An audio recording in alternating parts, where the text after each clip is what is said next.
Happy Wednesday, everybody. Welcome in to the Gramlich and Matt Klein podcast. We are very excited about today's episode. We are previewing one of the biggest non-conference games of the year for the Atlantic Coast Conference, and that's Miami versus Texas A&M. Eric McClain is wearing his Miami gear that Miami gave him a ton of when he went down there. They hooked him up. Mac, tell us, are you wearing the gear because we're having a certain guy on? That's a great, kind of guess there, KG, for a greater guest. Come on. I'm playing with words here. Wow. And, I have options. This was just one out of like 9 shirts, a couple of pairs of shoes, some shorts, that I like had the options green. From.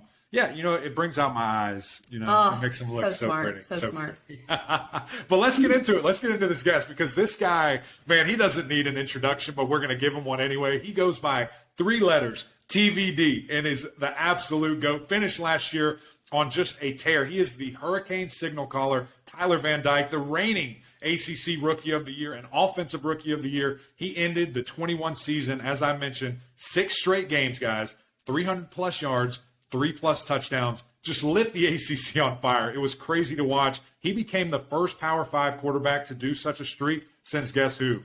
You know him. What's his name? Joe Burrow, the Heisman Trophy winner in 2019. Just a crazy performance to finish the year. It really was. And through 2 games this season, TVD has completed an impressive 74% of his passes for 456 yards and 4 touchdowns with just 1 interception. This weekend, Tyler will start his first ever non-conference game on the road in College Station as Miami takes on the Texas A&M Aggies. Decent environment to have your first one against. We'll find out. It'll be fun. But let's get to the interview. We'll talk more about the game after this. Here we go.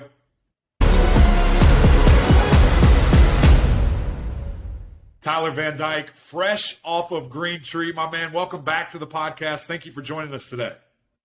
Appreciate you guys for having me on. All right, Tyler, before we get into A&M football, all these types of things, I was reading an article today, and I learned that you are a scratch golfer. Is this true? Can you tell us more about this? Yeah, it's true. I've been golfing ever since I was young, and ever since I got down here, improved my game a little bit during the off season and when I had time to go out. So me and a few teammates would go out and play, and I think it just calms my mind down a little bit and just gets my mind off football a little bit. And I think they relate mentally in some types of ways. So it's always great to get on the course. All right, Tyler, let's jump into this season, man, because you guys are 2 games in. You're undefeated. Offense looks night and day different from a year ago, but I see calmness. I see composure. I see ownership of it. What do you think of your team's performance so far this season? Yeah, I think we had 2 solid games. Obviously, the first game, we didn't even punt at all. We drove the ball down every time, scored a touchdown. So that was, it was good just to get on a good start like that. And struggled a little bit early last game and ended up fighting through that adversity, fighting through some of those lows. And I feel like that's what we needed. Not everything to be so easy. Sure. Just having those adversity moments coming into this week. And but yeah, I think we've come a long way since the start of fall camp, and we're only going uphill from here. And what about yourself, Tyler? What about your own performance? We can look at the team as a whole, but for you in these first 2 games, what have you liked, and what do you think you still need to improve upon for this week? I think the first game I was on point, knew where to go with the ball, and was accurate with the football. Last game I missed a few throws that was uncharacteristic of me, and it was just my fundamentals. Overstriding a little bit, causing the ball to go low, and worked on that a little bit the past few days, just trying to fix that. I think understanding where to go with the ball, I'm good with that. I think for the first 2 games, it's been pretty good. I feel like it could be a little bit better, but always gonna feel like I have to be better. So but it's been good. Always room for improvement. That's true in anything. We brought up golf, and I read that one of the guys you really like to golf with is Xavier Restrepo, who's also your roommate, and you guys get out there and play golf together. But also the connection has been there so far this season. What can you explain to us your connection with him and just that chemistry you guys have as quarterback and receiver? Yeah, came into college with him. He's my roommate here first, and just do everything with him, whether it's go get food or go play golf. I got him into golf last summer, and he loves it now. So he's addicted. I love that.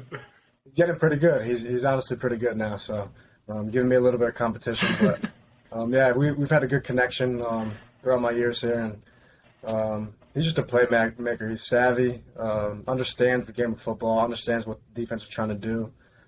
So whenever he has an option route, he knows where to go every time based on what the defense is giving him. So he's a great playmaker, and we're glad to have him on the team. I love what you brought up there about the fact that he, when given an option route, he knows where to go.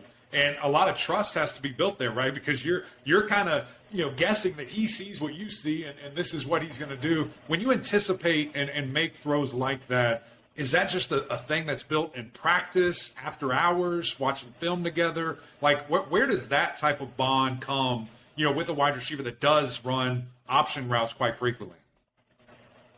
Yeah, I think it's all about extra work and getting the extra practice, either during the off season, after practice, just trying to work with the guys, and especially Xavier, he's always asking me to go through, always asking me to work, and that just makes us better. And he's a hard worker, and I'm thankful for him and to have him and just be able to trust him. And, he's a great player. How about this running back room? Because as expected, you guys have been running all over people. And I know you love the backs that you have. You're getting a couple of guys back healthy, which I think is going to be even more valuable to this offense. But just through 2 weeks, you've got to be excited what you've seen from those guys. Yeah, definitely. It gives the whole team confidence, Henry rushing for 100 yards in each game. It gives the line confidence, too, that they have a 100-yard rushing back, and obviously we got Thad and Rooster too. Rooster came off; he had a little lingering injury, so we didn't want to have that re-aggravated. So he'll be back full go this week, and those guys, those three right there, good players, and put their nose in it and always run downhill, get those extra yards. So I'm glad to have them. It opens up the pass game too a little bit, and. We face a bigger opponent this week, so they're going to have to run hard this week.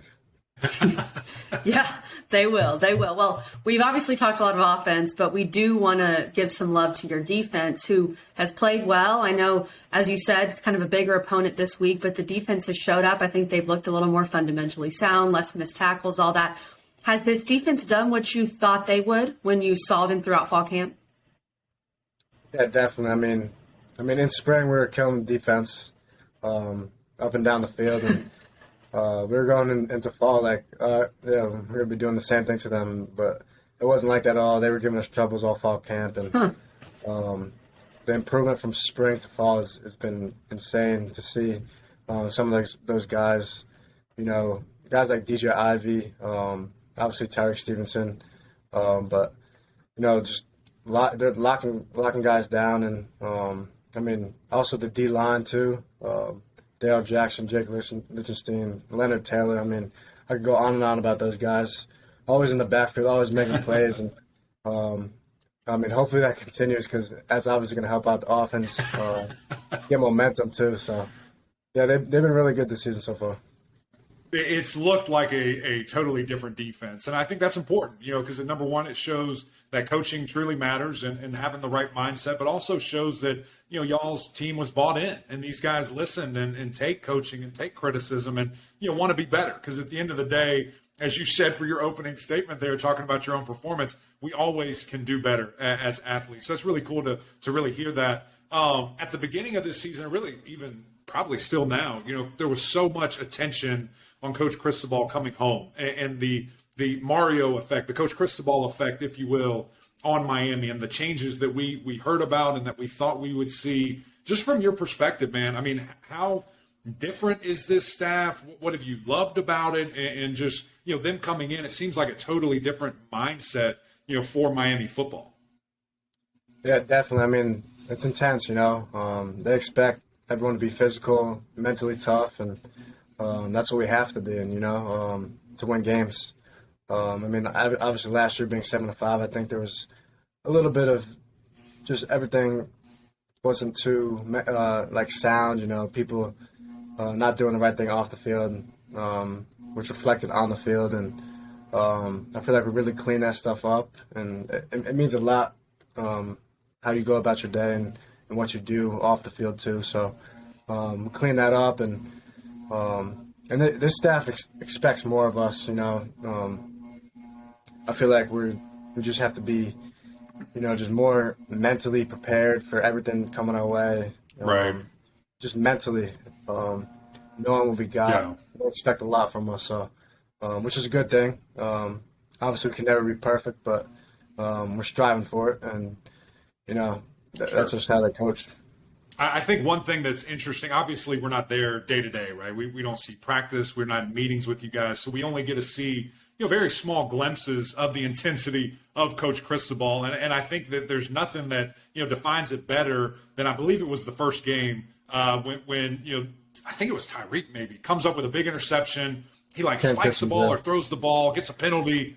And Coach is right there, right on top of him saying, we don't do that. You just lost us. You just put our offense in a horrible spot. Act like you've been there before is basically what it looked like he said.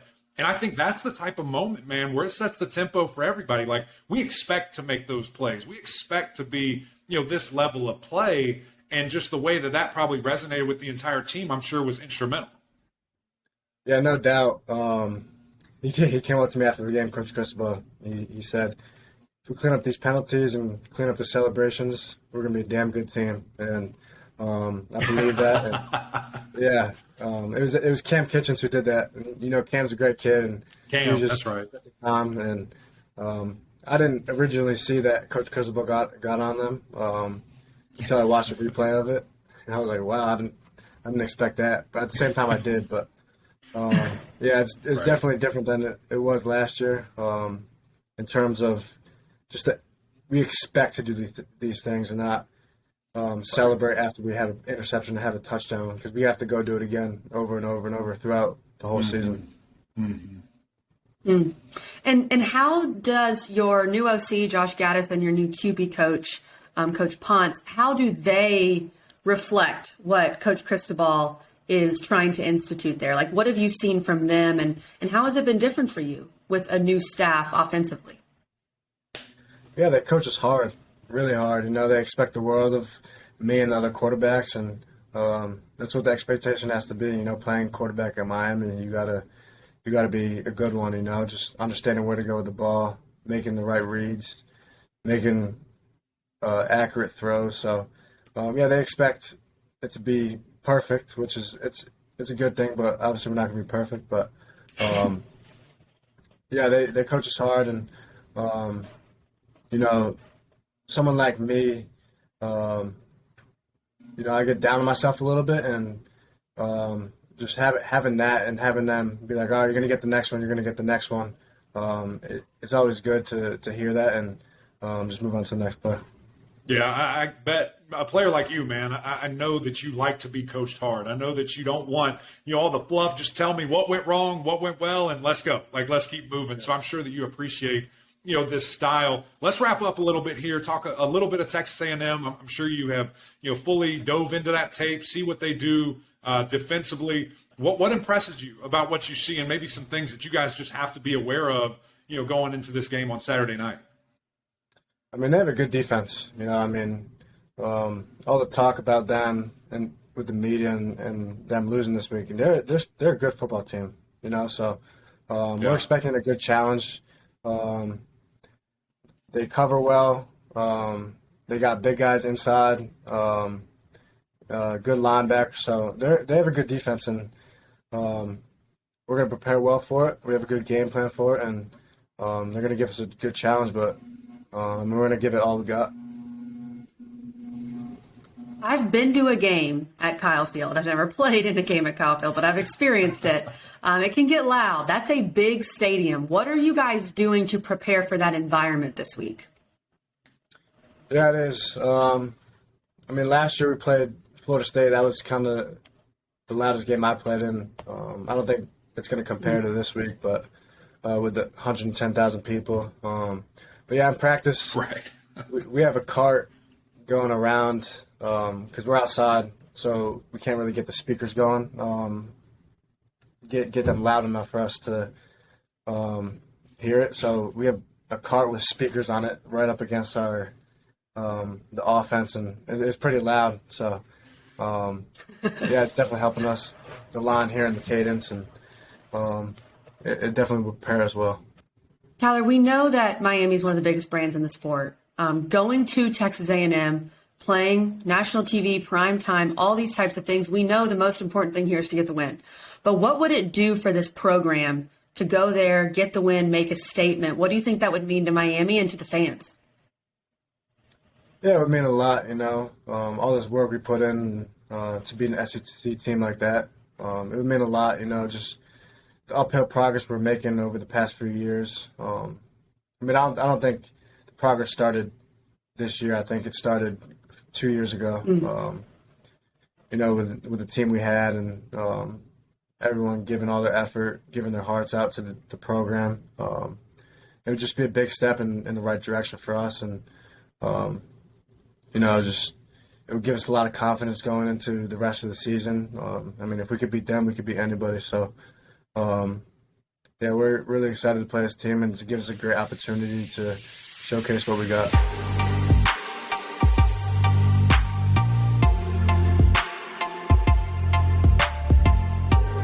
TBD, all he needs are 3 letters, and you know who he is. We really appreciate his time. Guys, we were waiting a little bit because he was getting an extra work after practice. And look, we're flexible. We know the student-athlete schedule is insane, so we are happy to wait because we've done it before.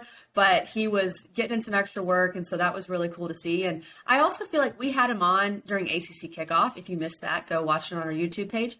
I felt like he felt even more comfortable with us this time. And so it was great to talk with him and learn about his golfing abilities, Mac. This dude can absolutely play some golf. First thing, yes, I loved how he was open. He was chatting with us. He was sharing some great details. And just fun to see him grow as a person and a football player, number one. And, see the difference from him, doing interviews a year ago to now. And to see that personal growth is really cool. Just the comfort level being in front of the media, that's not an easy thing to do at all. But the golf game, I don't want to sound like a hater, Mac, but I need to see it. I just need to see it because everybody, they talk the talk. You get out there and start playing, but it also could be a beautiful thing. He might just be a freak. Who knows? Mac, you also told me the other day you broke 90, and I didn't say to you, I need to see it. I believed you. Well, that's not a scratch. So maybe you should believe TBD. Breaking 90 is, impressive, but it's not impressive. I don't know how many former offensive linemen are out there breaking 90 often. Golf is a game of finesse. At least that are 300 plus pounds. Yeah. Sure. You're right. You're absolutely right. He strikes me as a guy though that is good at everything. And right. He says he plays a lot. And he's been playing since he was young. And he's from put Connecticut. In the work. He's from Connecticut. Listen, those golf courses up there, all have caddies. It's like a different kind of golf. But you can only play 5 months out of the year or whatever. So there's That's that true. Too. That's true. I believe him. I think he's really good. You know what I believe? You know what I believe? That this dude is ready for this game and confident and excited. I love. He seemed confident. Yeah, and it was almost like, all right, let's go to the locker room and tell me how you really feel, Tyler. Tell me the real, how you feel about this game, because he was being very respectful. He was giving us a little coach talk, but there was some shades where it leaked out a little bit, and I just think that, man, when you look at App State, KG, and you look at what they did a week ago, okay, that they dominated those guys. And so I'm interested to see for Texas A&M, mentally, where are you? Because that game against App could have been a lot worse, okay? When you look at the special teams touchdown that Texas A&M scored, there were also 2 other touchdowns, one that was called back, one that, that they, what was the call? Oh, he stepped out of bounds. So he didn't score a touchdown. So there was 2 touchdowns that were taken off the board that only a field goal went up. So a potential 14 points, only 3 were scored. So that game could have been way worse. So I'm, number one, interested to see the guys. How do you, are you pissed off? Are you angry? Are you going to go out there and try to really, come back? I'm also interested to see the crowd. Like, if Miami goes up a couple scores, or if it's like 10-0, is there a bunch of boo birds and people are checking out and getting angry at this team? It is going to be fascinating because, as TVD said, there's 100,000 plus people. He's never seen anything like that. That's not being disrespectful. That's 30,000 more than what Florida State has. And so this is going to be the most crazy game he's ever been a part of, at least to start the game. All right, let me respond to both of these points because I think they're both great points. Number one, where is A&M mentally? I think that's the biggest question here because you can look at some of these upsets when a Sun Belt team or whatever goes into a top 10 team and upsets them. Most of the time, there's some fluky factor to it. A&M had 186 total yards. They were absolutely dominated. Yes, they had 2 turnovers, but they only had the ball for 18 minutes in a 60-minute football game. So that part, I think that's a massive question here is how does A&M bounce back? The thing with A&M's stands and Kyle Field, and I mean this with love, I'm so sassy about the Aggies. Mac, A&M, they've had great crowds for their entire history, and they've pretty much struggled their entire history. So I think the crowd, I said that in the nicest way, I think the crowd will be there, and they will show up. These A&M fans, no question about that. God love them. I mean, they're weird. We've seen some videos going around. They're weird. Their sense of humor is like 80 years old, but they will show up, and they will be there. The thing that I take away from the A&M game, I think Miami, the way they've played so far, the way they've ran the ball, I think Miami can look at what App did and replicate that. Yeah. App ran the ball well. Chase Bryce didn't exactly throw it all over the yard, but they ran the ball well. They controlled the clock. They played good defense. They didn't turn the ball over. It really feels like Miami can do that, Mac. Right. No question. And listen, we're going to break this game down on Friday. So this is just a little taste. You're going to have to come back on a teaser. You're going to have to come back on Friday to get the full game breakdown. But I'm right there with you, KG. And when I look at the styles of kind of the 3-headed monster, if you will, of Coach Cristobal, okay, he was at Oregon, ground and pound with some flair. You look at Coach Gattis, Michigan, ground and pound. You look at Coach Ponce, who's the quarterback coach, who was at App State a year ago, ground and pound. These guys are going to want to run the football. Now, do I want to see Tyler throw it 30-plus times and have, a 300-plus day, 3+ touchdowns like he ended the season? Absolutely. I don't know if he'll have to. When I just saw App State run the ball at will. Now, listen, they have a really good offensive line. They have a monster running back room, but so does Miami. And so when you just saw it. That's what I mean by the parallels. Yeah, and when you just saw it a week ago, think of the mindset of the Texas A&M defense. They're like, oh, my God, it's happening again. That's where you can go very quickly. So this thing's going to be fascinating to see. I cannot wait. 9 o'clock kickoff, ESPN, KG. I don't know if you can stay up that late to watch the whole game, but I'm excited for this match. Oh, I'm staying up.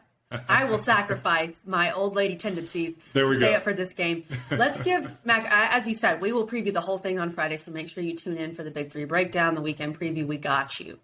Let's give our initial thoughts, where we're leaning. This is early in the week on the number. A&M is still a 5.5-point favorite. As of now, this thing will change 100 times, I'm sure. I feel like that the reason that is because it's an SEC team, whatever. But the Kyle Field factor, and Miami didn't look great against Southern Miss, even though they figured out in the second half. The total is 47. I do feel like this will be a lower scoring game. 47 is a low number, though. So where are you leaning on both of those? Listen, I think that when you look at when there's conflicting factors, right? Like FPI favors Miami over 50%. Okay. The Vegas favors them by 5.5. Normally, home field advantage is right around 3 to 6, so it's right in that range. I'm leaning Miami. We'll see what happens. I'm going to dive into some more film. I'm going to tell you what I really think on Friday. But right now, I'm leaning Miami. I don't know about the over-under yet. I need to talk to Tyler offline and see how he really feels. Oh, okay. Well, at 47, it could be a 24-20 type of game, and you'd hit the under. I think the under makes some sense, but I get your point. And I'm totally leaning Miami plus 5.5. Oh, yeah. The Kyle Field factor doesn't scare me that much. Like, we have to, and that's not just being an ACC homer. We have to look at the evidence we have. And A&M was dominated by App State. Yep. They had 186 total yards. I can't just ignore that data point when I'm looking at this game. I agree 100%. And again, you said you've been there. I've been there when Clemson played a handful of years ago. It's impressive. It's going to be loud. Sure. It's a lot of people. They have like 800 million students that somehow go to that school and are at that game. But you got to weather the storm. And a hurricane is coming. So I'm excited to see it. Cannot wait. Guys, that's it for this episode. Big shout out to Cam hooking us up, getting Tyler Van Dyke on here. Tyler, thank you for his time. Just got done with practice. Literally, there was still bloodshot eyes from all the sweat in his eyes. But that was a lot of fun, guys. Go get SiriusXM. Go download it. Go subscribe. Get it in your car. Get it on your phone. You have to check that out. But we also need you to go over to YouTube, subscribe to our channel, rate, review, and also go over to Apple Podcasts, the OG. It's always fun to hear from you guys. We would appreciate any type of feedback or comments. But until next time, we'll see y'all.